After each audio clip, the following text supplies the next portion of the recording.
Narito ang aking dasal sa mga bagong araw na darating. Panginoon, sa taong nanonood nito, sa darating na mga araw at buwan, palitan niyo ng mga biyaya ang kanyang mga dinadalang problema. Palitan niyo po ng ngiti ang mga kalungkutan na hatid na nagdaang mga buwan. Palitan niyo po ng pagpapala ang problema na hatid ng mga desisyon sa buhay. Desisyon na hindi naging hangad ang manakit ng kapwa. Palitan niyo po ng mga kasagutan ang mga katanungan niya sa naging mahabang mga araw, linggo at buwan. Ipadala niyo sa kanya ang mga tamang tao na tutulong sa kanya. Mga tamang tulong na hindi lang siya ang mabibless, Panginoon, kundi kasama ang kanyang mga mahal sa buhay o pamilya na umaasa sa kanya at sa kanyang hanap buhay na sama-sama nilang pinangarap. Nabigyan niyo po siya ng paggaling sa kanyang mga nararamdaman, karamdaman na nagiging hadlang sa pagtupad ng kanyang mga pangarap at pangarap ng kanyang pamilya.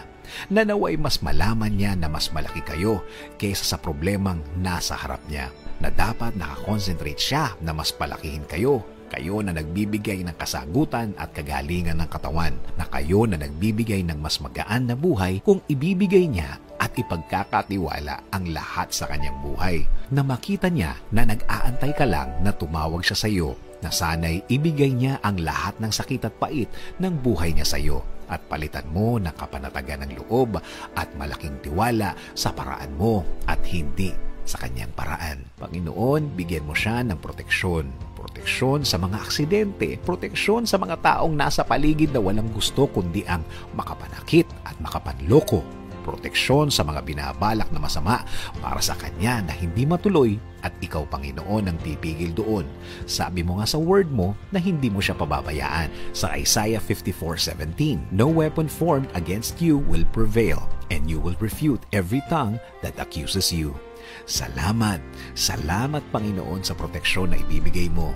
Imulat mo rin ang kanyang mga mata sa pasasalamat, Panginoon. Pasasalamat na hanggang ngayon ay matibay siya at nakatayo pa dahil na rin sa biyaya mo. Pasasalamat din sa pagmamahal ng mga taong nasa kanyang paligid na nagsilbing shoulder to cry on niya, na may puso na handang laging magbigay ng suporta ng prayers at bilang mga kakilala, kaibigan at pamilya.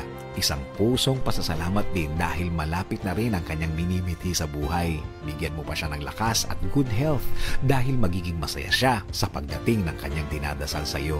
Panginoon, tinanggap ka na po niya sa buhay niya. Ikaw na ang sentro ng kanyang isipan, gagawin at paplanuhin sa darating na mga araw, linggo at buwan ng kanyang buhay. Ito po ang aking samot dalangin sa pangalan ni Jesus.